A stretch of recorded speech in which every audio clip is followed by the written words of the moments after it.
So, my name is Linh Nguyen. I'm from Vietnam. I used to work as a journalist for the BBC Vietnamese service, covering human rights violations, social injustice in Vietnam. Then I worked as a human rights specialist for the US General Consulate in Ho Chi Minh City. And now I'm a PhD student in peace and conflict studies at University of Manitoba, Canada. Since I arrived in Canada, I also have started a YouTube channel that I interview activists in exile and war refugees, Vietnamese war refugees as well, sort of to show a different perspective. I mean, I started my YouTube channel in 2020 after I left my job at the BBC. And I make a video about the April 30th, the day that the Vietnam War ended. And that video kind of went viral. I basically share the audience about why I do what I do at the time and why did I decided to become a journalist for the BBC, because in Vietnam, BBC is considered like a reactionary news site, like not the official government or government supported news site, like not legitimate. And we cover a lot of news that the Vietnamese media don't cover. So in that video, I said a lot. I said about how I was actually born and raised in Central Highlands in Vietnam, technically considered the South Vietnam. And I was born and raised there for 17 years. So I experienced the Vietnamese education.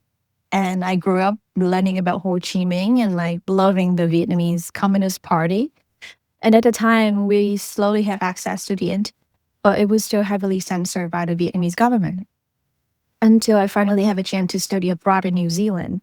And that's when I have a more free access to the internet. I learned about the other side of the Vietnam War because I borrowed all the books from the local library and the school library about the Vietnam War. I was like, this is totally different from what I've learned or what I had been taught when I was in school in Vietnam. So that was kind of like an epiphany moment. It's like an awakening moment for me when I was in New Zealand and I was 17 years old.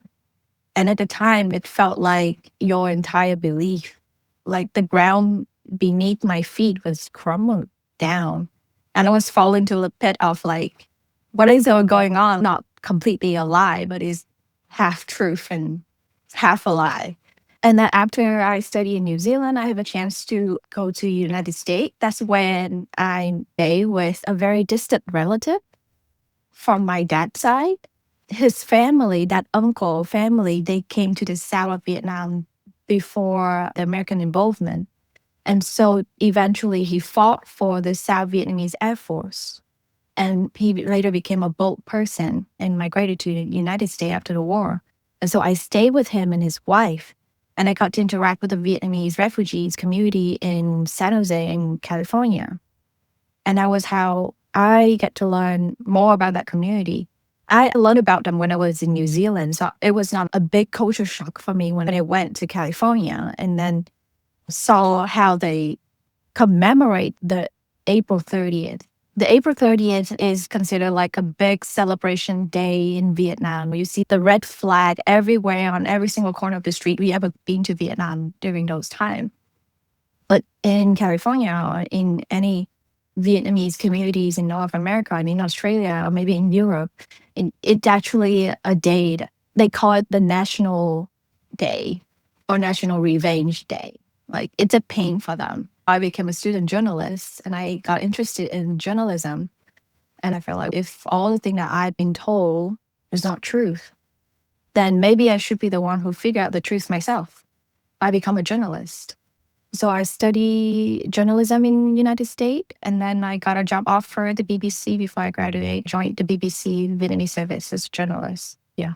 So when I finished my degree in journalism in the US, I was mainly interested in the US politics. So when I got a job offer at the BBC, it was like a dream job for all the journalism students. But then when I started working for the BBC Vietnamese, I had no knowledge about the current political issues, social issues in Vietnam, and I had to learn from scratch. The BBC was not officially allowed to operate in Vietnam, so we still work remotely from Thailand.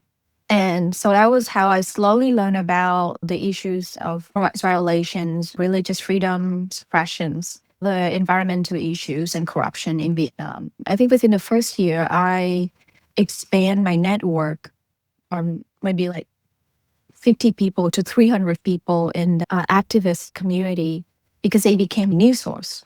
At the time, it was around 2017, and there was a lot of protests in Vietnam about the pollution crisis in central region of Vietnam due to the waste pollution from a steel plant in central region of Vietnam that caused mass fish death, affecting the economic situation of the people in that region. And there was a lot of protests going on since 2016. And it continued in 2017 and 2018. And so thanks to those activists, I was able to get news on when the protests happened, because in Vietnam, there was no news at all. Like my family and friends in Vietnam had no idea there was protests happening, away 20 kilometers away from where they were, because no Vietnamese media cover that news. And so we were a few independent foreign media that cover that.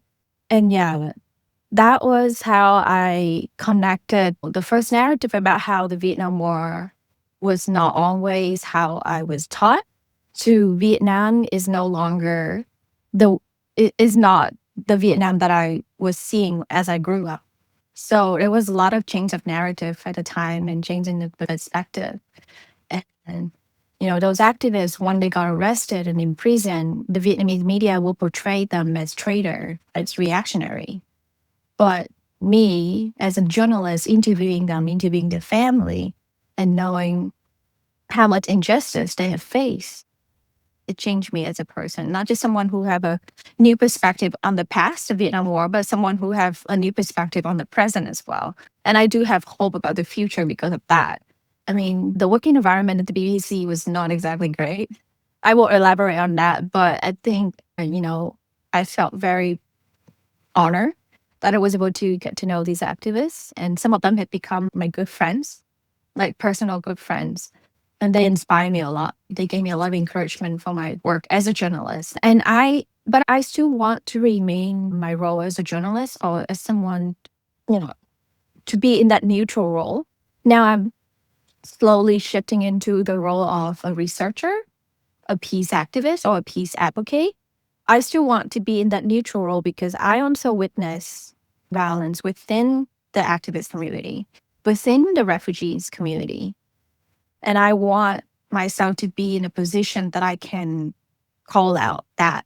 Because if you have to pick a side, I feel like you being pressured to never, the violence you see within certain communities.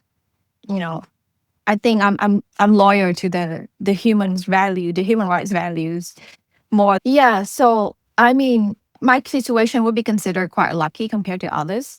So after I left my job at the BBC, I started working for the U.S.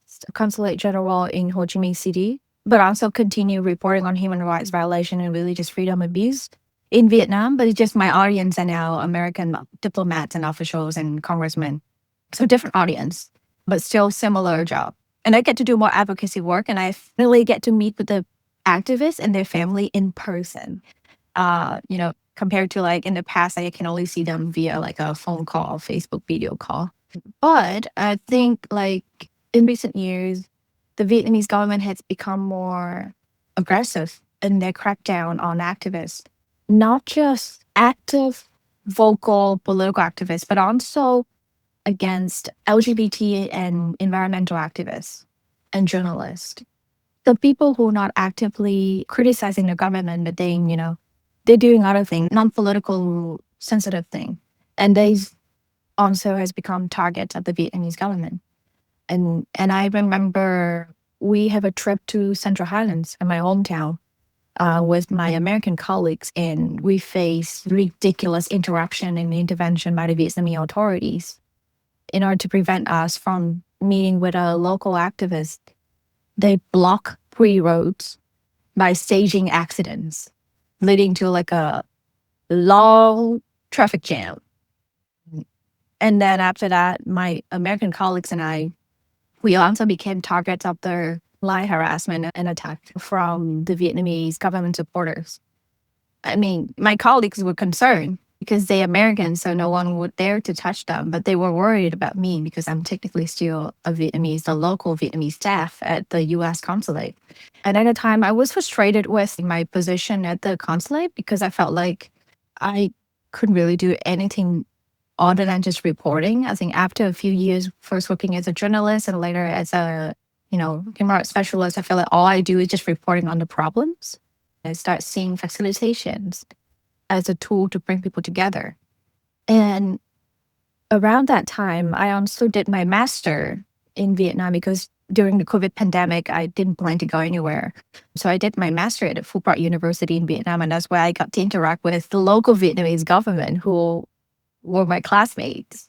Imagine a BBC reporter became a classmate with, Vietnamese government. There was some tensions, but I got to know some of them, and I got to meet with some Vietnamese government officials who tried their best to do their job and not corrupted individuals. And that kind of changed my perspective on the Vietnamese government authorities. Not all of them are the same. Not all of them are evil and corrupted.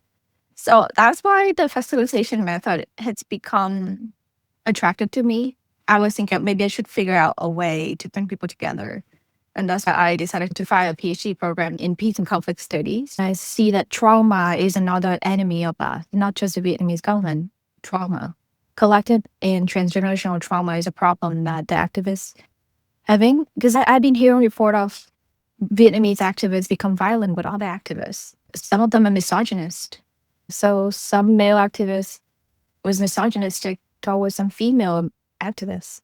And so I think if we really want to become a real activist, we need to uphold those standards. And so we need to address that internal problems that we have. And so that's why I decided to become a researcher. That's why I want to study peace and conflict study, because I want to study facilitation. I want to study how I can bring people together. And since I arrived here in Canada in December 2023, I start facilitating circles for activists. I think I did a circle last year on the theme of reconciliation. I did 5 activists, 1 in Taiwan, 3 in the United States. But they don't live with each other. 1 is in the East, 1 in the West, and 1 in the middle. I think the activists, they really lack resource and community when it comes to North America or Australia, because so vast, it's so big. It's not like in Vietnam. So I decided to do that circle just to bring them together, to hear their thoughts on reconciliation, and just like a test on how a circle facilitation would help foster conversation. And it went really well. It's a 3-hour online circle. And I think that is the right direction, at least for me. I don't want to see my friend being arrested and then being in prison anymore. And I want to see change through dialogues, through interactions. So, yeah. But yeah, I did not face a lot of challenges when I was in Vietnam. It was both feeling unsafe and then feeling frustrated with the direction of the kind of work that I do. But yeah, I guess I'm a sketchy person. I'm not brave. I don't call myself an activist because I don't consider myself to be as brave as some of my friends. The first week when I arrived in Canada, I woke up from a nap, like afternoon nap, because we Vietnamese, we take nap. And then I have a bad dream. In that dream, I dreamt that I was still in Vietnam, and then the Vietnamese police prevented me from leaving the country. And then suddenly I woke up and I saw the ceiling. I'm like, oh, wait, I'm no longer in Vietnam. Like, you could have a good job in Vietnam and live a very comfortable life. Why would you go into this kind of work, And it's the same for many of my friends. I know some of my friends who are top graduate students in Vietnam. And he decided to become an activist because he just couldn't handle being lied to. He had a similar journey. I interviewed him on my channel as well. He had a similar journey with me. He also studied abroad, and that's how he found out about the other side of the Vietnam War. And he became a very, very successful and famous activist for Vietnam. He even met with President George W. Bush, and he was in prison for several years in Vietnam as well. And so I think some of us, we don't have enough conversation about how the educated middle class people were actually the one with the right resources and knowledge to do change. I think we don't talk about that a lot. We talk about farmers who has been wrong, people who have been wrong, they decided to become activists. That's easy. Yeah, you've been wrong, so you have to speak for yourself. But for the people who can easily choose the easier life, I think it's a lot of sacrifice they have to do. And their moral conviction was the strongest force behind the activism. Don't publish it until we got him safe. But for me, it's all about moving forward. Like the fact that I discover facilitation and its potential to bring people together, address both trauma and the ideological differences between people. I think that's the thing I'm most proud of. Well, you could have just left the job, I don't see the merit. And it's not true. Yes, it's improving. The situation in Vietnam is improving, but there are still injustice. There's still corruption rampant around the country. And the government shouldn't be the only one who decide who get to hear the news, who get to tell the news. And people need to be aware of the injustice. There's one thing that I want to tell in my video. I think one of the questions is about what advice would I give to other human rights defender. I think I was asked this question 3 or 4 years ago by a different NGO. And I think my answer is to take care of yourself. Build yourself a good social and emotional support group. So you will need that in the long run. And what I mean by take care of yourself is not just take care of yourself physically, but address your own trauma so you can be a better and more effective leader. Because you're a leader. As an activist, you're a leader. And I see a lot of activists, because of their trauma, they have a lot of issues with their emotional regulations ability. And that really affects the movement. And because as activists, you will be easily isolated because of your work. Because when you got arrested, you'll be isolated from the rest of the community. And so good social and emotional support and knowing your own issues would help yourself and your cause in the long run. What would be my advice?